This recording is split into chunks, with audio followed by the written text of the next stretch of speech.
Descobrimos que o núcleo cometário é bem diferente do que imaginávamos sobre cometas. Assim como não há dois planetas iguais no sistema solar, também não existem sistemas iguais. E tudo o que você faz, o que você come, o que você consome, em quem você vota, etc., a biosfera te influencia e você influencia a biosfera. O homem faz a história e não há plano B para a humanidade na Terra. Olá a todos, bem-vindos a este novo programa. Hoje vamos poder falar sobre exoplanetas. Também vamos poder falar sobre a origem da nossa Terra e responder a uma pergunta que muitas pessoas se fazem. Há vida em outro lugar? Jean-Pierre Bibring é o convidado de hoje para responder nossas perguntas. Olá, muito obrigado por me convidar para falar dos nossos assuntos, como costumamos dizer. Muito obrigado. Então, para aqueles que não te conhecem, você pode resumir um pouco sua profissão, o que você fez de fato, os principais projetos nos quais você trabalhou? Então, antes de tudo, eu sou um fruto da universidade. Eu estudei na universidade.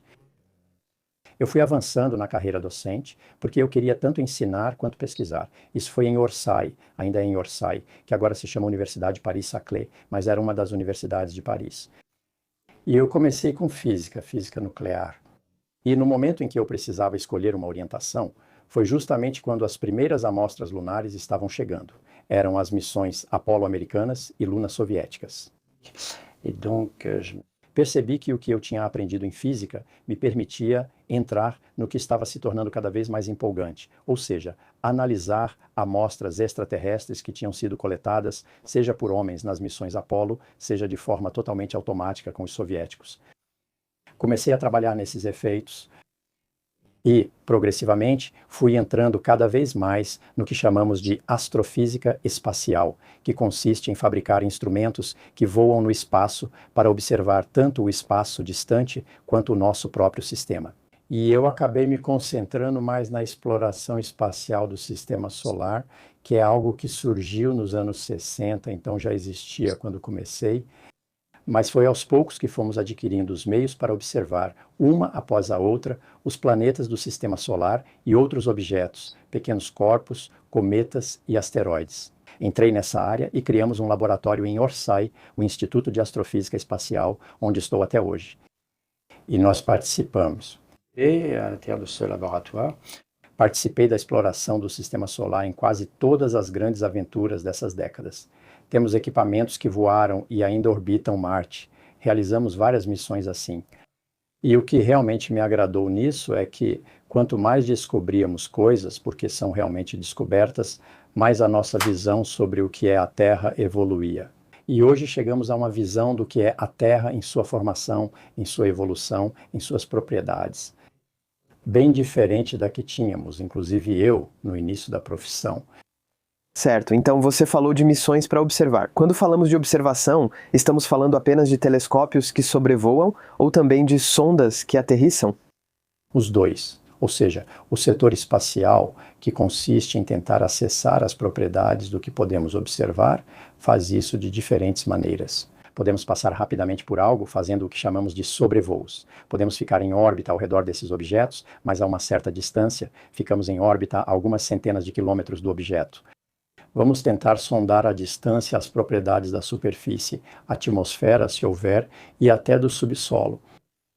E também há casos em que podemos realmente pousar sobre o objeto e, nesse momento, analisar localmente uma série de propriedades. O mais eficaz é quando conseguimos combinar tudo isso.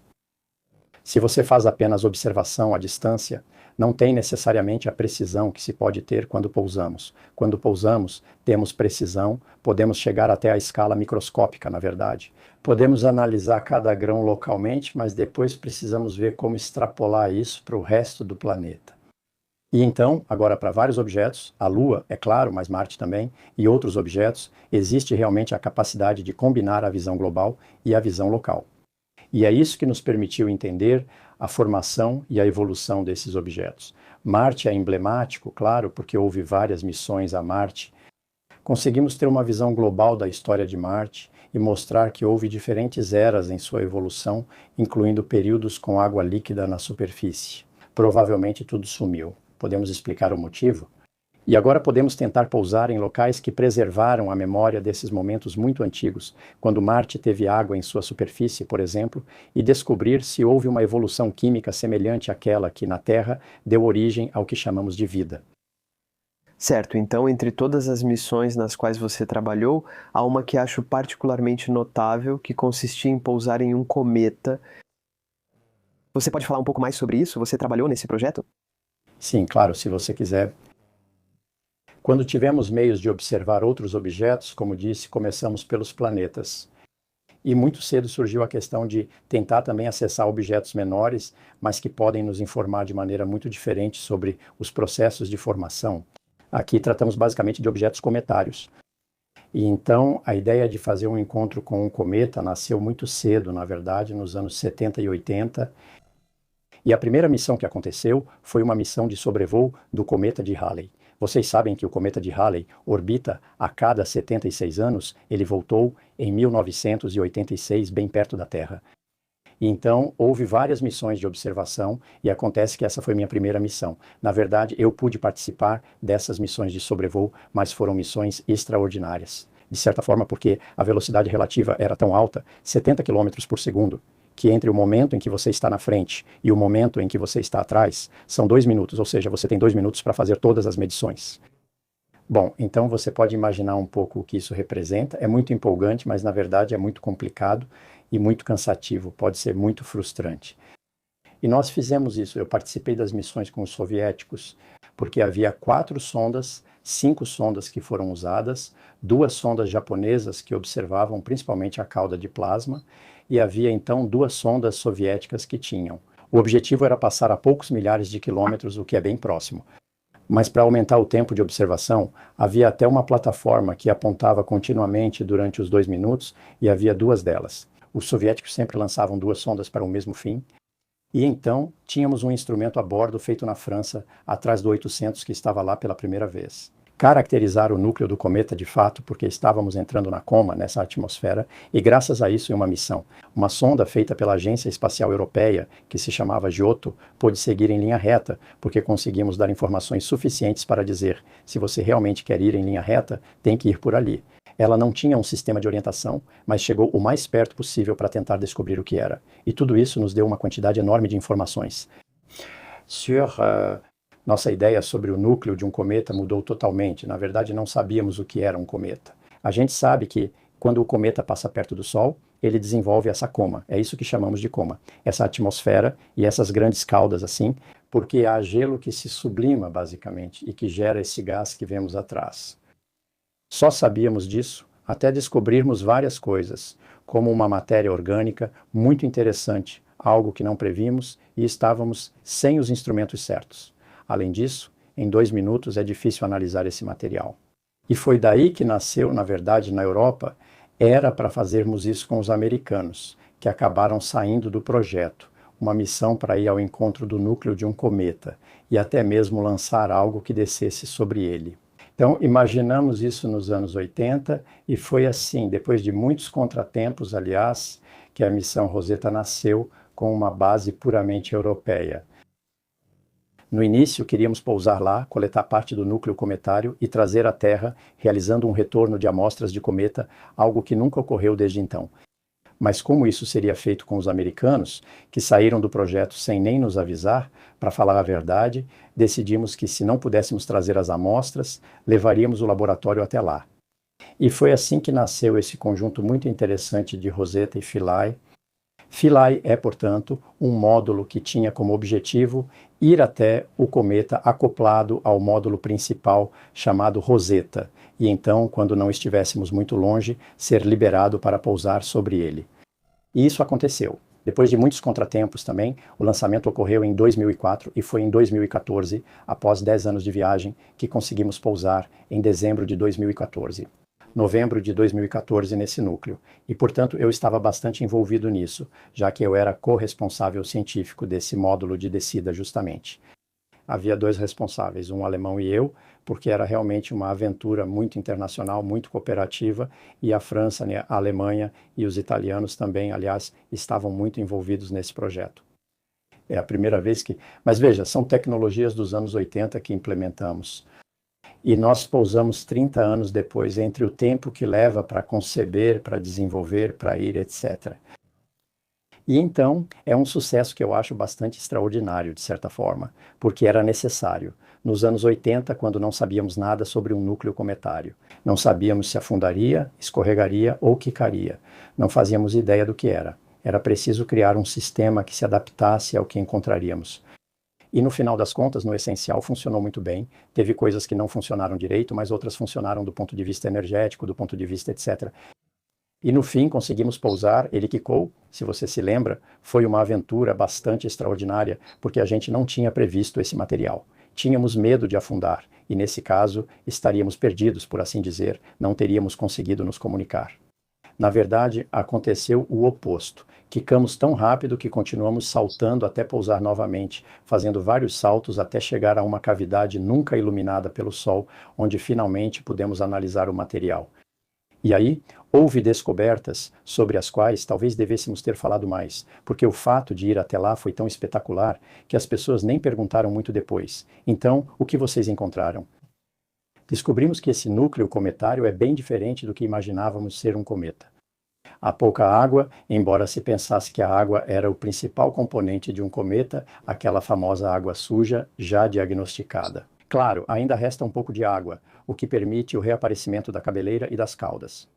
Mas o principal do material é matéria orgânica, é matéria feita de carbono, macromoléculas, grãos orgânicos de vários milímetros até, que mostramos em nossas imagens.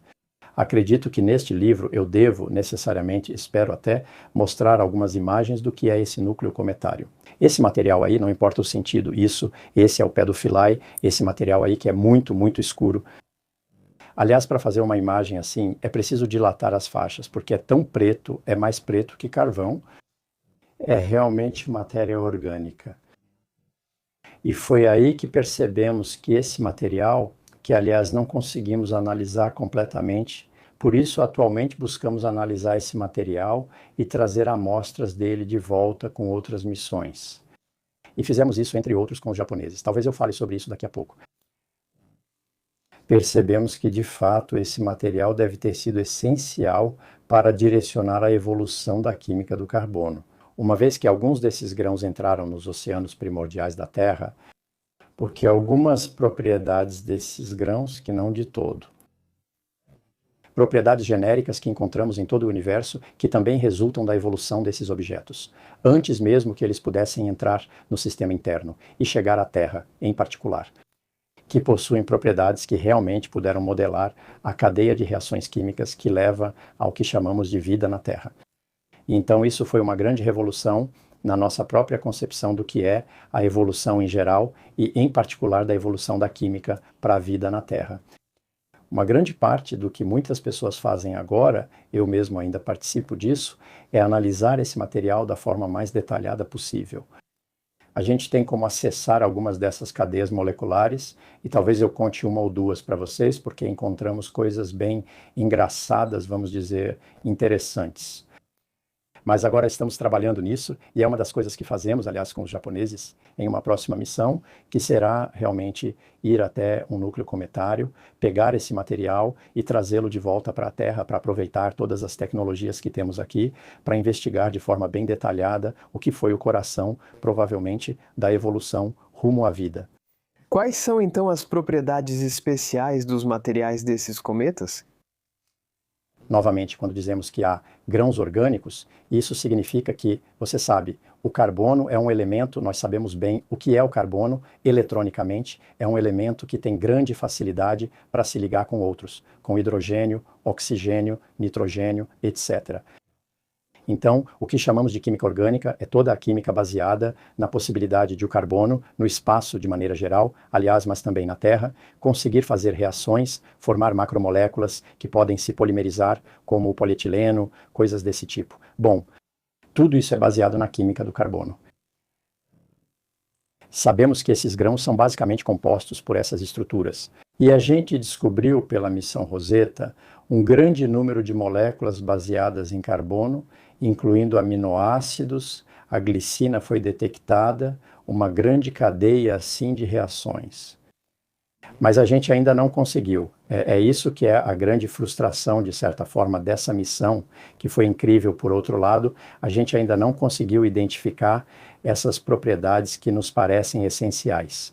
Vou te dar um exemplo para mostrar tanto o potencial dessas coisas quanto a frustração que existe.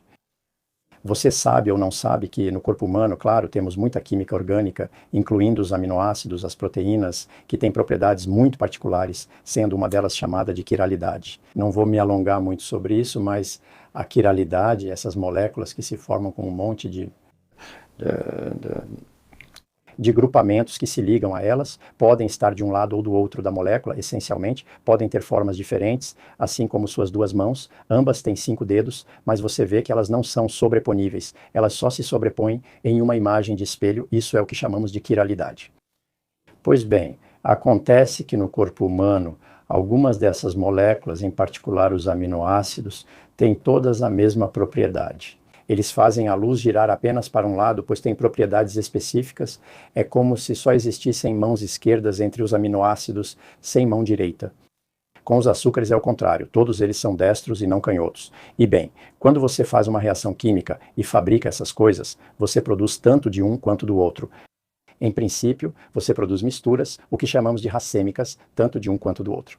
O ser vivo conseguiu, por assim dizer, essa façanha de eliminar, no caso dos aminoácidos, todas as moléculas destras, mantendo apenas as canhotas. E para os açúcares, todas as canhotas, mantendo apenas as destras. De onde isso vem? Qual é a propriedade inicial que levou a essa especificidade da química orgânica terrestre para que, no que entrou no ser vivo, tenha havido uma seleção que ocorreu provavelmente muito cedo no sistema? Bem, acredita-se que parte disso se deve a excessos de quiralidade que já estavam presentes nos grãos que chegaram à Terra. E com o Philae tínhamos os meios para analisar esses excessos. E por razões essencialmente energéticas, ligadas ao fato de que acabamos chegando em uma reentrância onde não havia sol, não conseguimos recarregar nossas baterias. Trabalhamos 60 horas, o que já foi ótimo. Nossa primeira experiência, se recarregássemos as baterias, seria medir os excessos de quiralidade, para saber como pensávamos e como ainda pensamos, que provavelmente são propriedades do disco que deu origem ao sistema solar, que certas irradiações do Sol jovem puderam modificar nesses grãos. São esses excessos que depois, entrando nos oceanos terrestres primordiais, levando em conta a composição, não é só a água, mas os ingredientes que havia nesses oceanos que puderam favorecer uma cadeia de evolução que selecionou uma forma em vez de outra. E é isso que levou, entre outras coisas, a entender que toda evolução da química é feita assim, de ingredientes que às vezes não são nada majoritários. Basta um pouquinho, pode ser um elemento minoritário ou um elemento traço, mas que vai ter um efeito essencial na evolução depois. Então foi assim que Rosetta e Philae deram início a isso. Muita coisa está acontecendo hoje na reinterpretação que podemos ter da evolução em sentido amplo e, em particular, da evolução da química do carbono em direção à vida. Então isso me faz pensar em outra pergunta. Esse cometa pertence ao nosso sistema solar ou ele vem de outro lugar? Não. Não. Pode haver objetos que vêm de outro sistema. Não. A maior parte do que existe no sistema solar se formou cedo, a partir do material do disco, com pouco efeito de material externo. Depois, toda a evolução desse disco, e principalmente todas as colisões que puderam acontecer, a acreção a partir dos pequenos grãos para formar grandes objetos, tudo isso é algo que aconteceu há 4,7, 4,8 bilhões de anos ao redor do Sol. A maior parte da massa foi para o centro para formar o Sol, mas todo o resto formou os milhões. Os bilhões de objetos do Sistema Solar incluem os 8 planetas e muitos outros corpos pequenos que foram acrecionados. Alguns sumiram por colisão ou deixaram o Sistema Solar. Os cometas atuais são resíduos formados no início da evolução do Sistema Solar. Então, se são resíduos do que se formou bem cedo, isso nos permite obter informações adicionais sobre a formação do Sistema Solar em seus primórdios? Claro. O fato de que existem 4 planetas internos, ou seja, Mercúrio, Vênus, a Terra e Marte, em vez de 1, 10 ou 1000, essa informação é importante sobre a dinâmica, instabilidades gravitacionais e migrações planetárias. São palavras que talvez ainda não tenham penetrado na consciência de todos. Mas, sabe, ficamos o tempo todo com essa ideia, por exemplo, de que tudo é muito estático, que não há evolução no centro, a mesma dinâmica das coisas. A gente percebe, claro, que é exatamente o contrário, há uma evolução dinâmica que é absolutamente essencial. E, por exemplo, a gente pensa que todos os movimentos planetários são como se fossem regulados, como se diz, como um relógio, ou seja, que a Terra gira sempre do mesmo jeito, que ela sempre girou assim, que ela gira sobre si mesma em 24 horas em torno de um eixo que nunca foi fixo em 23 graus, etc. Não, na verdade, quanto mais o tempo passa, mais a gente percebe que tudo isso é resultado de vários efeitos dinâmicos de evolução que aconteceram muito cedo no sistema e que perduraram, mas que continuam evoluindo, e é essa evolução que é muito interessante. Então, essa dinâmica inicial, em particular, provocou muitas colisões. E quando dois objetos se encontram, dependendo da velocidade, se for em baixa velocidade, vai haver acreção, eles vão crescer. E foi assim que a Terra cresceu, como todos os planetas. Se o choque for mais forte, isso gera poeira novamente e pode sumir. Então, esse movimento é muito importante e é isso que estamos estudando atualmente. Tanto por observação quanto por modelagem, agora existem técnicas de modelagem e pessoas que fazem uma física extraordinária ligada à matemática, para colocar, para simular tudo o que pôde levar em algum momento a um sistema como o nosso, com 4 planetas internos, 4 planetas gigantes. Agora, porém, e essa é uma das grandes descobertas com os exoplanetas, sabemos agora que a maioria das estrelas que você vê à noite está cercada por planetas. Não existem 2 planetas iguais no sistema solar, assim como não há 2 sistemas iguais. E que essa noção de extrapolação que todos nós tínhamos, porque quando só conhecíamos a Terra, supunhamos que todos os outros mundos eram iguais, e então extrapolávamos. Por isso existia a famosa pluralidade dos mundos. E desde a antiguidade, muitos propuseram que tudo fosse igual em todo lugar. Agora que fomos observar o sistema solar, começamos a entender que não existem 2 iguais, e começamos principalmente a entender o porquê, o que fez a Terra ser a Terra e Marte ser Marte, por exemplo.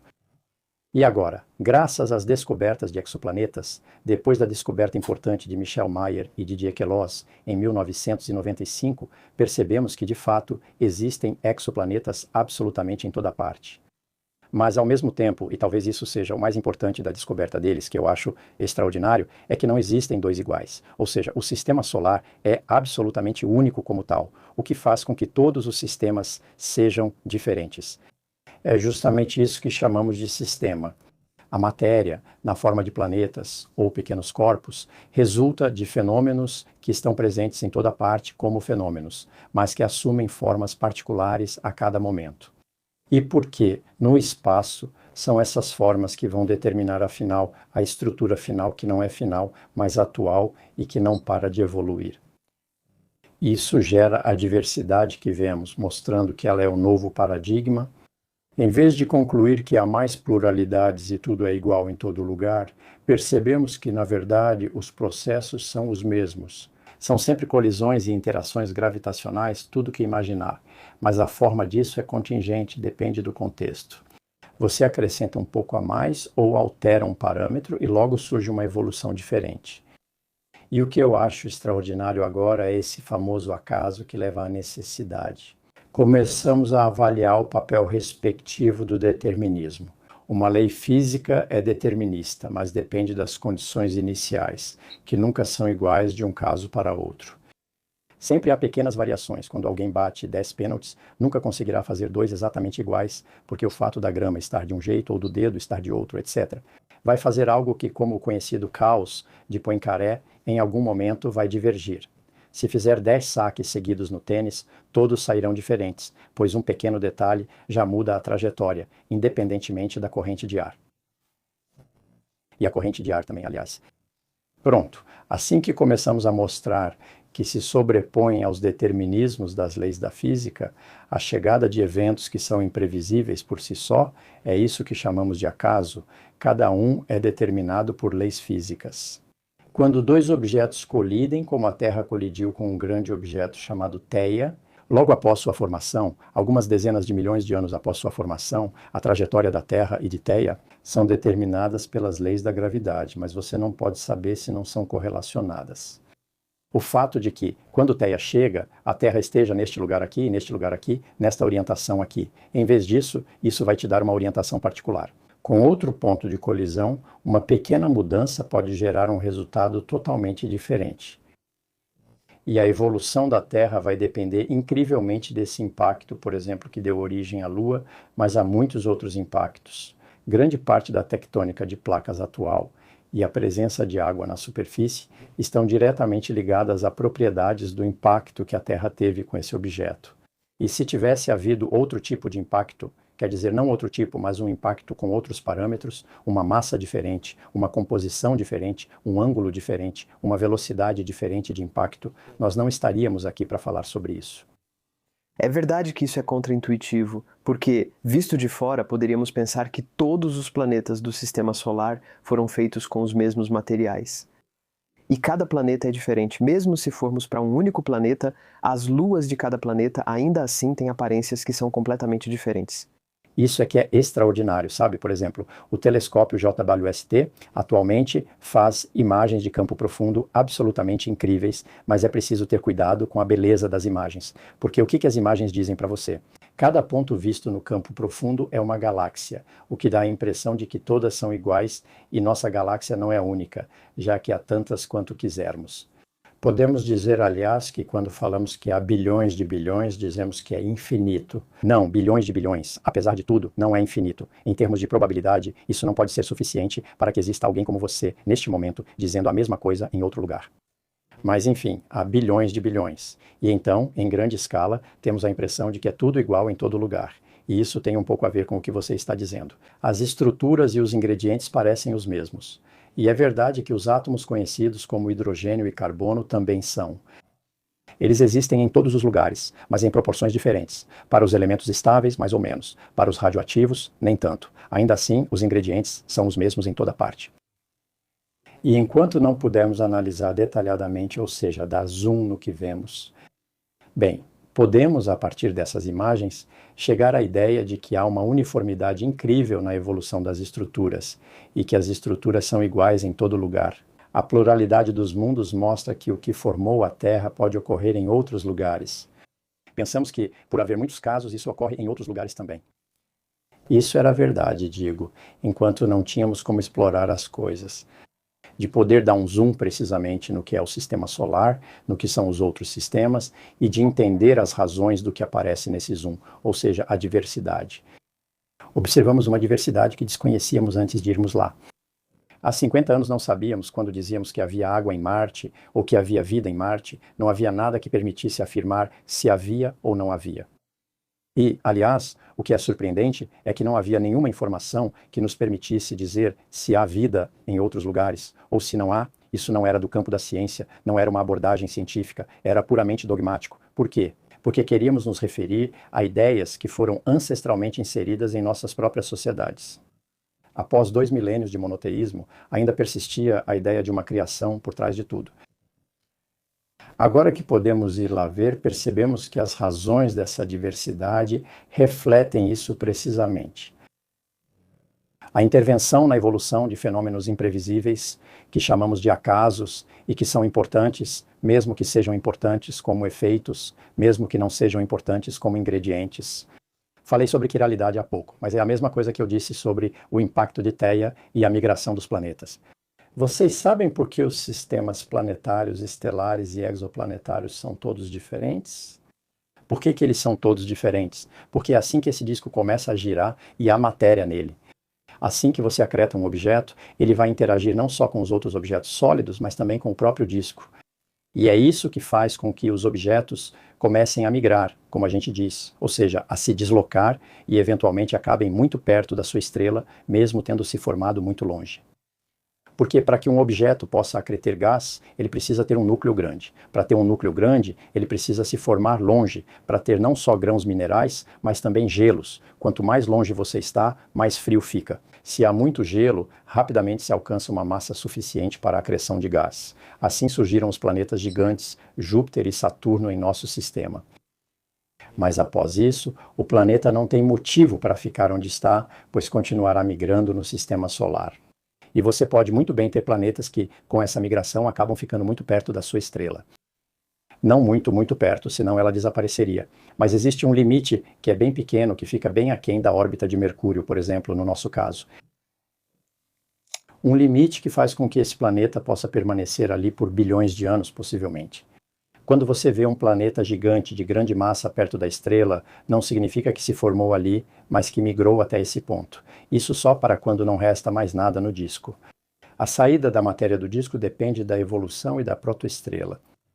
Ao unir tudo isso, surge uma diversidade incrível. Mas é verdade que, para mim, acho que é uma ideia difícil de tirar da cabeça a ideia de que existem muitos mundos que são idênticos. Outro dia, eu vi uma revista que mostrava um pouco de Marte e as diferentes fases de Marte, mostrando também as fases anteriores de Marte. Era basicamente a nossa Terra, mas um pouco diferente, como se todos os mundos fossem idênticos. É só que os mundos estavam em diferentes estágios de sua evolução, mas grosso modo eram apenas terras ou terras do passado, mas em todos os casos terras. O que posso dizer? Olha, o que posso te dizer é que eu passei um tempo nisso e afinal é um livro inteiro. Por razões históricas agora e quase filosóficas, temos dificuldade em nos desprender da ideia de que há terras em toda parte. Porque passamos tantos séculos extrapolando o que é a Terra para outros mundos que não conhecíamos. Agora, quando tentamos entender que a evolução é rica em caminhos evolutivos, evoluções diferentes, ainda assim, tentamos sempre nos alinhar com essa ideia anterior. Encontramos algo e tentamos encaixar. Então, vamos dizer que Marte é uma etapa anterior da Terra. Podemos dizer assim, só que isso não é verdade. Depende, isso não é verdade nem a forma correta de dizer. Tudo depende do que entendemos por Terra. Se a Terra é um objeto de certa massa, a uma certa distância da estrela, existem quantas você quiser no universo, claro. E por que é isso que permitiu justificar a extrapolação que fazíamos dos outros mundos para o que é a Terra em um estágio possivelmente diferente de evolução? É porque estávamos convencidos de que o que faz a evolução são justamente esse tipo de propriedades, um pequeno número de propriedades muito importantes, como as dimensões, o tamanho, a distância até a estrela. Mas sabemos que isso não é verdade, que o essencial da evolução é um pouco disso, mas muito de outras coisas. Essas coisas incluem, por exemplo, propriedades de radioatividade do interior da Terra. O que torna a água estável no estado líquido é a tectônica. De que depende a tectônica?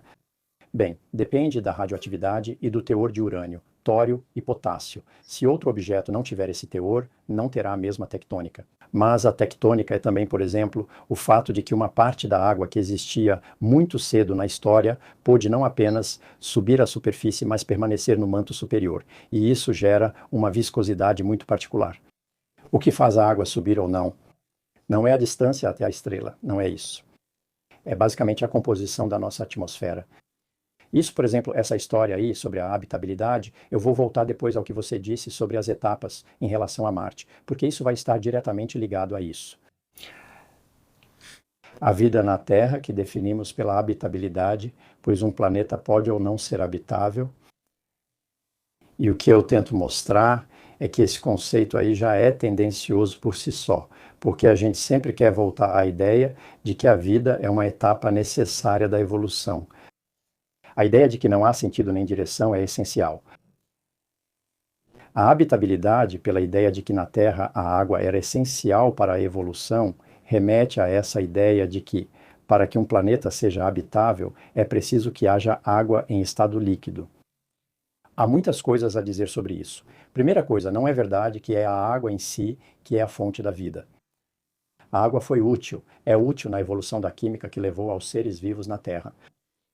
É preciso entender, não é só a água, não é a molécula H2O, é o que há dentro da água. Se você coloca um peixe em um aquário com água limpa e pura, ele não sobrevive muito tempo. A água em si não é habitável. São os ingredientes, os catalisadores e o que você adiciona que favorecem algumas reações em vez de outras. Mais importante, por que a água é líquida na superfície da Terra? Sim, é um pouco a distância até o Sol. É preciso haver energia vinda do Sol. Mas se a gente procura, atualmente, a possibilidade de haver estabilidade na região de Saturno, como era o caso de Titã, por exemplo, vemos que chega 100 vezes menos energia em Saturno, o que determina a temperatura na superfície da Terra que faz com que a água seja estável no estado líquido. Não são os principais nem os menores componentes da atmosfera. Se nossa atmosfera tivesse apenas oxigênio, nitrogênio e argônio, que compõem 99,9% da atmosfera, nós não estaríamos aqui para falar sobre isso. O que faz com que a água seja estável no estado líquido são componentes que representam menos de 0,1% da nossa atmosfera, incluindo o vapor d'água e o gás carbônico, o CO2. Mas a história do CO2 por si só justificaria um programa ou um livro. Provavelmente, a Terra tinha uma atmosfera densa ao se formar, semelhante à de Vênus hoje, com dezenas ou até centenas de bares de gás carbônico. O que faz com que o gás carbônico tenha permanecido na superfície de Vênus. E você sabe que em Vênus, por causa disso, o efeito estufa faz com que a temperatura chegue a 450 graus na sombra, e não há sombra, como se diz em Vênus. Na Terra, isso não ocorre. Por que há tão pouco gás carbônico aqui? Na Terra, há menos de 0,01% de um bar de gás carbônico, enquanto talvez já tenha havido centenas de barras.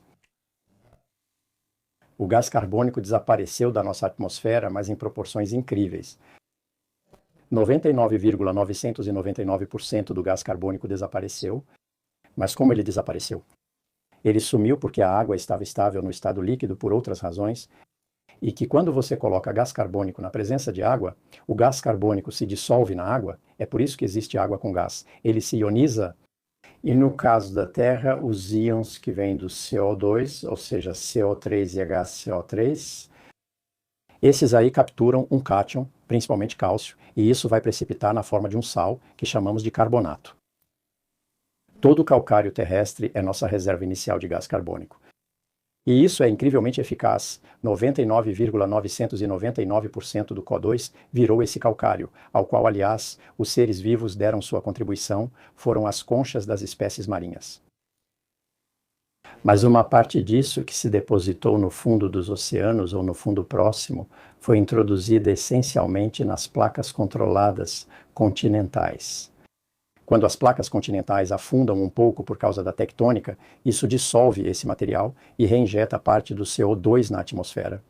Como já disse, a quantidade reinjetada é muito baixa. Eram as famosas 280 ppm parts por milhão. Então vocês veem, isso é 0,0002 de um bar. Digo a vocês, isso representa apenas milionésimos do gás carbônico inicial. Se tivéssemos uma tectônica diferente, não teríamos essa concentração, poderia ser menor ou maior. Tem muito pouco, e esse pouco, junto com o vapor d'água, que vem da evaporação dos oceanos, os dois aumentam em 33 graus. Você sabe o que são 33 graus, a temperatura média, e faria permanentemente menos 18 graus. A água não seria líquida, seria gelo, e nem estaríamos aqui para falar sobre isso. Então você vê que, para explicar o fato de a água ser estável no estado líquido e ter um papel importante, é preciso levar em conta muitas coisas, que são essa solubilidade que existiu, a tectônica que vem da radioatividade, o movimento das placas que vem do impacto que houve. A contração do magma trouxe parte da água de volta à superfície, mas cerca de 90% ficou no manto, dando viscosidade que resultou em 10 placas, entre outros efeitos. Então é tudo isso que faz com que um planeta possa ou não possa se tornar não apenas habitável, mas propício para que a água permaneça estável de forma duradoura ao longo do tempo.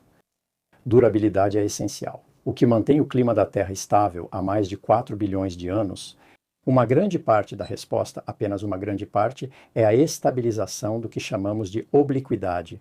A Terra gira em 24 horas em torno de um eixo inclinado em relação ao plano de sua órbita ao redor do Sol. Esse eixo aí, que é de 23 graus e alguma coisa, que é claro a latitude dos trópicos, o que faz com que seja esse ângulo é o resultado das colisões. O que faz com que ele permaneça nesse valor e não mude o tempo todo. Essa obliquidade muda assim.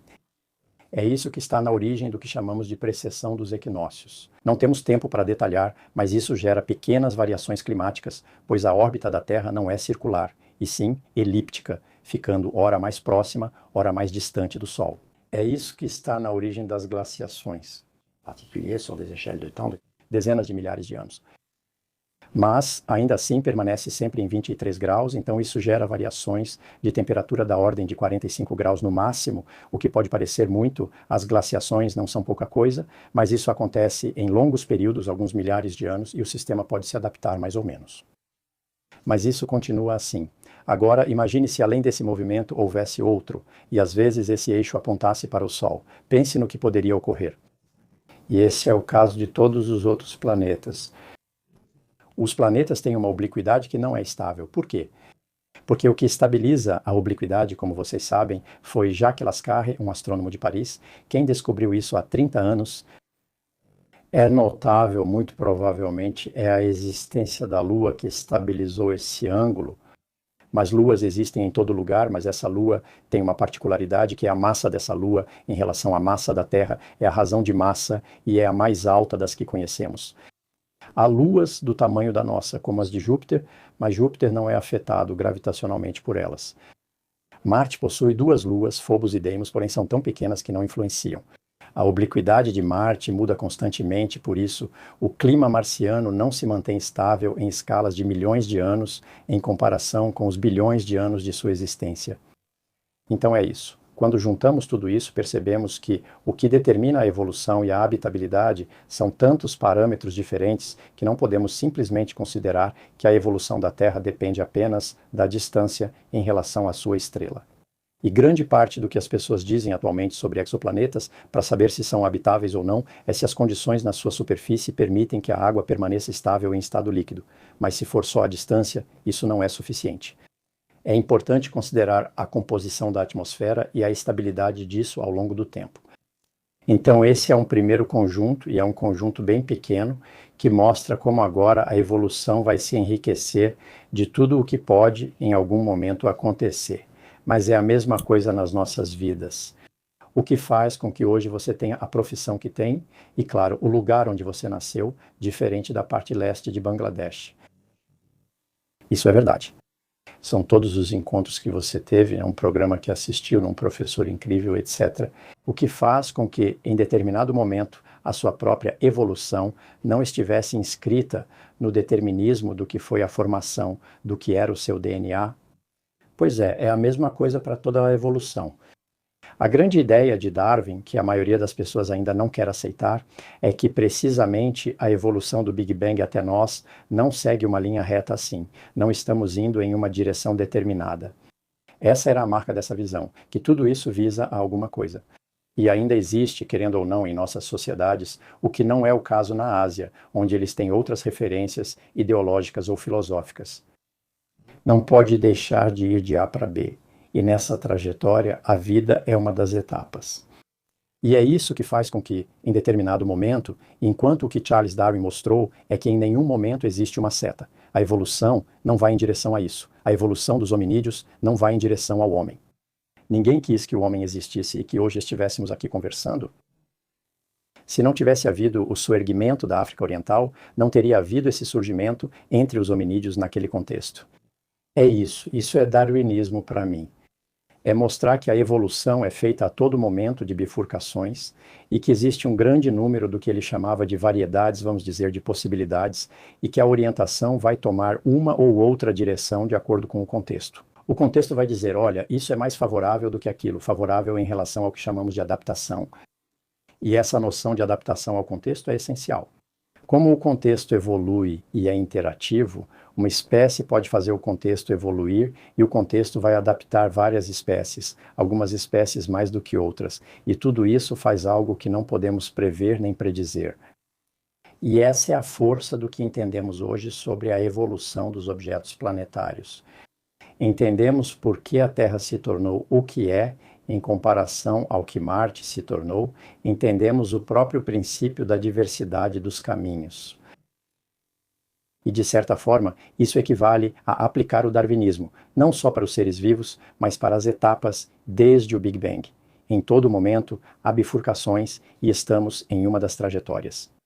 E o erro que sempre cometemos é considerar que essa trajetória é única porque foi forçada pelo destino, por um Criador. Em todo momento, tudo existe para poder seguir em uma direção ou em outra. Aliás, essa é a força desse tipo de trabalho diante dos desafios deste século, que é pensar. Nada está escrito de antemão na evolução. Hoje os desafios são do século, não mais do milênio, especialmente quanto ao clima. Esses desafios são planetários e exigem respostas globais, mas é importante lembrar, nada está definido, não sabemos qual caminho seguir. E tudo o que você faz, o que você come, o que você consome, o seu voto, etc., influencia a biosfera. La biosphère joue sur vous. Et donc, vous le vouliez. Você contribui quando dizemos o homem faz a história, é realmente isso. E esse é o ponto essencial para mim, que eu retenho de toda essa evolução, em relação aos desafios, aos obstáculos que temos pela frente agora, principalmente para os jovens. Claro, é pensar que o encantamento vai prevenir pelo fato de que tudo o que você faz no nível individual vai resultar em coisas que coletivamente vão permitir soluções que são mais favoráveis do que outras, em relação à manutenção em particular. E, acima de tudo, em interação positiva com a natureza, já que essa ideia de extrair da natureza não faz sentido, mesmo que esteja escrito no Gênesis. E então precisamos conseguir. Por isso me divirto, se posso dizer assim, ao trabalhar nessa questão, pois isso vem de uma reflexão sobre tudo o que vocês, a exploração espacial, tem nos oferecido e ainda está nos oferecendo, mas há uma. Então, há um resultado concreto que está chegando agora em relação ao desafio deste século, justamente. Para que serve saber que estamos sozinhos? E então, essa noção de vida, não como um processo gerado que tomará formas diferentes, mas como a forma particular da evolução da química do carbono cósmico. E que tomou essa forma porque ela é adaptada à evolução da Terra, que por si só é muito única. Eu acho que isso é essencial. Ao escrever este livro, uma das questões é que ele tem duas grandes partes. Há uma parte sobre a mudança de paradigma quanto à noção de diversidade para planetas e exoplanetas. Depois, a segunda diz que, entre as propriedades da Terra, está a questão da química orgânica e da vida. A vida, sendo uma das propriedades particulares, assim como a tectônica que temos, é uma particularidade muito ligada à evolução da Terra, ao que chamamos de movimento interno, a tectônica em geral. Para mim, vida é isso. Quando digo que não há vida em outros lugares, não nego a existência de química orgânica que está em todo lugar e assume formas diferentes. A própria vida é a forma particular. Então, claro, uma vez que eu disse isso, isso não resolve o problema. O que chamamos de vida, essa é a questão. Da mesma forma que eu disse para vocês agora há pouco, existem tantas terras quanto quisermos, depende da definição que damos para a Terra. Se for um objeto de certa dimensão, existem tantas quanto quisermos. Se quiserem definir a Terra pelo fato de estarmos aqui hoje para falar sobre ela e toda a sua evolução, percebem que há tantas bifurcações que não encontramos duas vezes a mesma coisa. Então, é mais do que semântica. Agora somos capazes de analisar as coisas de forma tão detalhada para dizer certas coisas. Não existem duas iguais. Posso avaliar, por exemplo, a chance de existirem dois seres geneticamente idênticos. Esse cálculo é simples. Há 23 cromossomos. A probabilidade de haver dois iguais é de 1 em 2 elevado à 23ª potência. Para um casal, isso dá 1 em 2 elevado à 46ª potência. Cada casal tem a probabilidade de gerar dois seres idênticos, que é de 1 em 70 trilhões. Então, é isso. A diversidade da população humana está diretamente ligada a coisas assim. Então, voltando ao que eu estava dizendo antes sobre a vida como uma propriedade muito particular, nós tentamos, com muitos amigos biólogos, eu não sou biólogo, descobrir qual é a definição de vida, o que é a vida. A gente percebe que, se você colocar 5 biólogos em volta da mesa, geralmente vai ter 6 respostas diferentes. E eles vão... Por quê? Porque, na verdade, essa noção de ser vivo é uma noção ancestral. Na antiguidade, havia uma palavra, na antiguidade grega, havia uma palavra para designar o vivo, que é a mesma de hoje, zen. Mas naquela época, o vivo era um dos dois termos de uma dualidade. Tinha o vivo e o não vivo. Existiam seres vivos, etc. Não os culpo por verem diferença entre pedra e ser vivo. Para eles, a pedra é eterna e imutável. Já o ser vivo se renova a cada primavera. E então, havia essa dualidade. De quem eu tenho raiva é das pessoas que hoje estudaram genética, estudaram biologia, justamente entendem isso, né? O vivo e o não vivo. Mas ainda assim mantém seu conhecimento em uma dualidade que já não faz sentido. Porque o problema dessa dualidade é que, se você tem uma propriedade que unifica o que é vivo, você diz que o que é vivo é caracterizado por... Você olha um pouco todas as definições que existem, autocatalise, autorreprodução, auto alguma coisa. Isso já me irrita, porque a característica do que é vivo é justamente não ser autônomo. é que o tempo todo o seu ser vivo absorve ou CO2 ou ingredientes do ambiente externo. Se você corta essa ligação, isso não se chama vida, isso se chama morte. O ser vivo não é autônomo, e isso é interessante. Por exemplo, uma árvore sem folhas para captar energia e sem raízes para absorver nutrientes não existiria ali. Portanto, o interessante não é a árvore em si. É a árvore no seu ecossistema que deve ser comparada a outra coisa. E nesse momento você percebe que a definição do ser vivo se torna mais complicada. Além disso, definir o ser vivo apenas por essa binaridade implica que, em algum momento, essa propriedade deve surgir espontaneamente de um mundo sem ela. Você passa do não vivo à geração espontânea, contra a qual o pobre pastor lutou durante décadas. E ele conseguiu quase completamente. Só que a gente mantém isso, aceita isso no caso de Pasteur, mas não no caso da vida. Ainda assim, muitas vezes aceitamos a ideia de que a vida surge espontaneamente. O criacionismo, é claro, responde à questão, mas não é o caso. Isso não é verificável e não segue a abordagem científica para entender o ocorrido. Não, então, é preciso buscar outra definição para o que é vivo. Com esses amigos, tentei achar uma característica que definisse essa forma específica de química do ser vivo. E é essencialmente o fato de que a tradução, para simplificar, do código pelo RNA que está no DNA, o código é transformado depois em funcionalidade. É a transformação desse código genético em funcionalidade, rins, olhos, essas coisas, que vai caracterizar essa capacidade dessa química particular que é o ser vivo. Você pergunta quais moléculas fazem isso, são proteínas, ribossomos, etc. É esse conjunto que vai... E você pergunta, mas qual é a cadeia de reações que vai levar a essas coisas? Você percebe que a cadeia de reações que leva a essas moléculas, que tem essa função de transformar precisamente o código genético em função, é tão complexa quanto o que fez a Terra se tornar a Terra e não Marte ou Vênus. E quando digo que não há vida em outro lugar, é que a cadeia da evolução da química, no caso da Terra, que levou ao que é a vida, essa cadeia é tão adaptada a esse conjunto muito complicado de evolução, do qual desconhecemos a maioria das etapas. Não sabemos qual era a composição dos oceanos primordiais. Tentamos reconstituir essa evolução e por isso buscamos descobrir quais grãos caíram ali, para ver o que precisaria estar na água e ser acrescentado a ela para chegar a esse resultado, e não a outro. Chegamos a essa ideia de uma adaptação progressiva para algo que chamamos de vida, e encontrar isso em outro lugar, mesmo que haja bilhões e bilhões, vai ser complicado.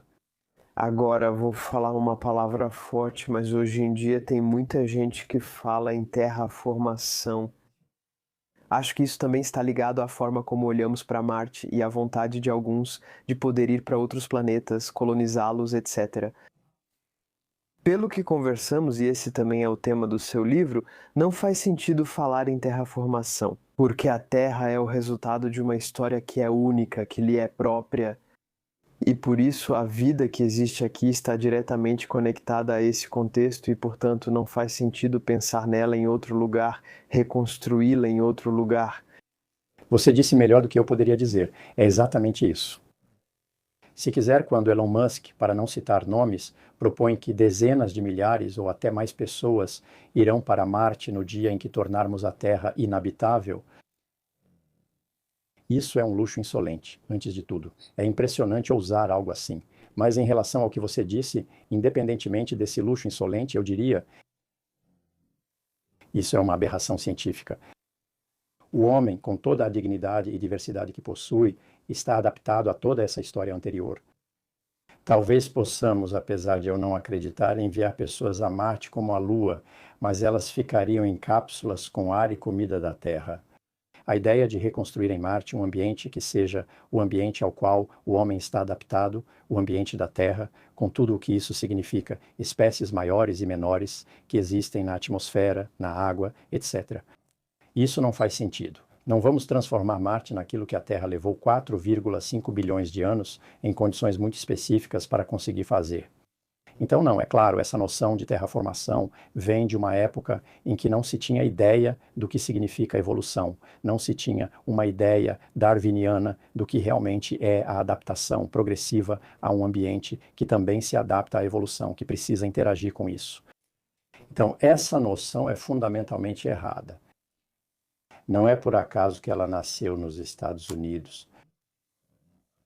Atualmente, há um novo interesse por isso, pois realmente enfrentamos dificuldades para ensinar darwinismo nos Estados Unidos.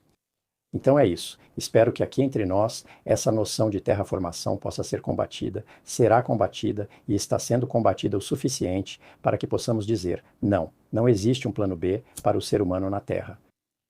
O que a exploração espacial mostrou é que a Terra é um mundo incrivelmente pequeno, confinado, com recursos limitados. Estamos aqui e precisamos lidar com isso, sem plano B.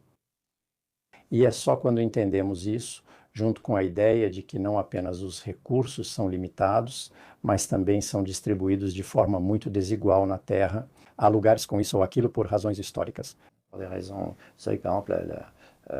O que faz com que existam minas em um lugar e não em outro? Por que há tantos metais complexos e preciosos na África do Sul, por exemplo? Descobriu-se que a África do Sul é um lugar onde houve um impacto primordial. Lá existe uma cratera de impacto de dimensões muito grandes.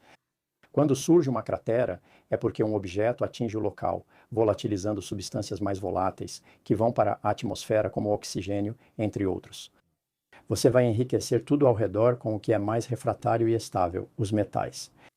E então você vai encontrar muitos metais que vão ser enriquecidos localmente em relação ao que havia antes, onde estava tudo misturado nesse material, simplesmente porque eles permanecem enquanto o resto desaparece.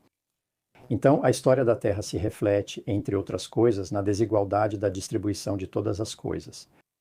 Uma vez que dissemos isso, temos que lidar com isso. E como eu disse anteriormente, porque os desafios são planetários, as respostas também devem ser planetárias. Precisamos transformar, e isso pode parecer utópico se eu tiver tempo, mas acho que não terei, eu acredito que não é utópica a possibilidade de mudar paradigmas. Devemos mudar paradigmas essenciais na construção de negócios, sociedades e lutas. Penso especialmente nos jovens, muito mobilizáveis e mobilizados nessas questões. Na medida em que as respostas precisam ser planetárias, pensamos obviamente no clima, mas isso também é verdade em relação aos recursos, é verdade em relação a muitos desafios, então as guerras também. Uma resposta planetária, o que isso significa? Significa que não é pela força que vamos vencer, não vamos nos impor pela força. Devemos evitar confrontos e buscar cooperação. A ciência já faz isso na prática em várias áreas. O CERN é um exemplo, e na astronomia isso é comum. Eu trabalho tanto com japoneses, chineses, quanto com americanos e países europeus. Por quê? Porque nessas questões, mesmo que a concepção das perguntas, como eu disse antes, até mesmo sobre o além e coisas desse tipo, não seja a mesma. Aceitamos a ideia de que podemos trabalhar juntos para aumentar o corpo de conhecimento científico, isso aí. Coisas que saem do dogma para serem validadas pela experiência e que se tornam coisas nas quais a gente se apoia. Então, é preciso que a cooperação se torne a forma de atuação em todas as escalas da atividade humana. Então, isso parece, claro, quando a gente ouve agora, quando a gente ouve o que está acontecendo, não só as guerras, mas as coisas de que é preciso se preparar para guerras, aumentar os orçamentos de defesa, etc. Em vez de falar de educação e alimentação, a gente fica à margem da vida. Não, eu acho que sim. Estamos à margem de uma parte do que se diz no mundo. Não é no mundo todo, é no nosso mundo, onde tentamos manter privilégios adquiridos na época da escravidão e do colonialismo. Então, precisamos conseguir sair de tudo isso, aceitar que pessoas que sofreram tantas desigualdades, não só na distribuição de recursos, mas também na distribuição humana, desigualdades criadas pelo que a história fez com os impérios no passado. Hoje as pessoas não aceitam mais algo mantido à força, o que é bom. Devemos evitar um confronto maior. Para isso é preciso cooperar para que cada um encontre seu lugar. É por isso que, por exemplo, o fato de se fechar em si mesmo, de querer fazer tudo localmente, etc., há benefícios nisso, claro. É difícil comer tomates que viajaram 10 mil quilômetros, mas não vamos repetir as comunas populares chinesas, onde cada um fazia seu próprio aço e suas próprias coisas. Precisamos praticar a troca para que todos saiam ganhando. Haja uma prática realmente de cooperação. Essa visão do universo leva necessariamente a práticas que, na minha opinião, são muito frutíferas e fecundas a longo prazo, mas a longo prazo na escala de algumas dezenas de anos e não na escala de alguns milênios. Então aqui estamos chegando ao final da nossa entrevista. Você trouxe um livro, já falamos bastante sobre ele. Para voltar um pouco ao assunto, o livro se chama Sozinho no Universo, não há ponto de interrogação. Quem assistiu a entrevista até o fim já entende onde você quer chegar. Então, aqui retoma os pontos que mencionamos durante a conversa, indo um pouco mais além, certo? Sim, você sabe, Sozinho no Universo, esse é o título desejado, inclusive pela própria Adele Jacob. Eu mantive o que está no subtítulo, da diversidade dos mundos à unicidade da vida. Há duas partes essenciais. A primeira mostra como, partindo da ideia de extrapolar a Terra para o universo e da pluralidade dos mundos, chegamos à conclusão de que isso não faz sentido, pois não existem dois iguais, e começamos a entender o motivo dessa diversidade. Então, primeiro, há essa mudança de paradigma sobre o que é a evolução, de que depende a evolução, quais são os motores dessa evolução que resultam na diversidade de tudo o que vemos. E a outra metade procura examinar essa questão de saber se entre as propriedades únicas da Terra, diferentes, que não encontramos em outros lugares. Também explico por que continuar a pesquisa vale a pena. Não mencionei aqui, mas é essencial, em particular em Marte, onde temos missões que vão tentar entender especialmente como os mesmos ingredientes levaram a essa química. Para que a gente tente, a partir daí, entender o que aconteceu na Terra para chegar ao ponto de a química se tornar vida. A segunda parte reflete sobre se a vida seria uma forma específica da evolução da química orgânica adaptada à evolução da Terra, questionando, entre outros pontos, o próprio conceito de vida. E é isso que me divertiu e que continua me divertindo. E isso também é baseado não apenas em uma pesquisa teórica ou filosófica, mas em uma prática científica que continua.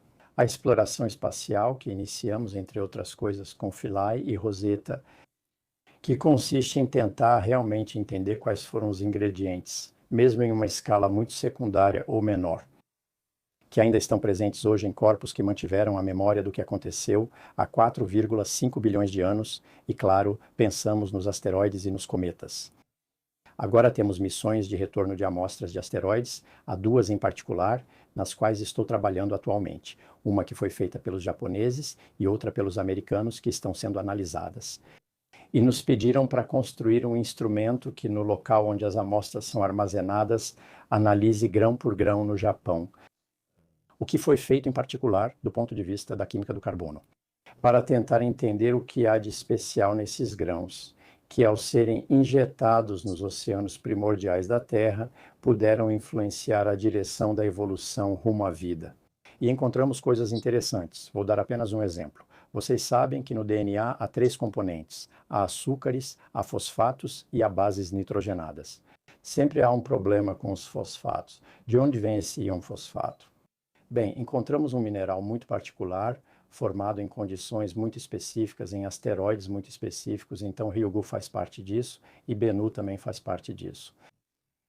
E mostramos que esses grãos, quando colocados na água, liberam seu fosfato, que pode eventualmente se combinar com os carbonos e ajudar a formar moléculas do tipo DNA, RNA, ATP, etc. Então é isso, essa ideia de que existem nos seres vivos coisas que estão intimamente ligadas à evolução da Terra e, portanto, que a vida é terrestre por essência, e se ela é terrestre por essência, ela também é única. Esta é a segunda parte do livro sobre a unicidade da vida. Certo, vamos incluir o livro na descrição para quem quiser explorá-lo. De todo modo, muito obrigado, Jean-Pierre Bibring. Muito obrigado a você. É maravilhoso ter esse tempo assim para conversar sobre coisas às quais dediquei dezenas de anos. Um grande prazer. Muito obrigado.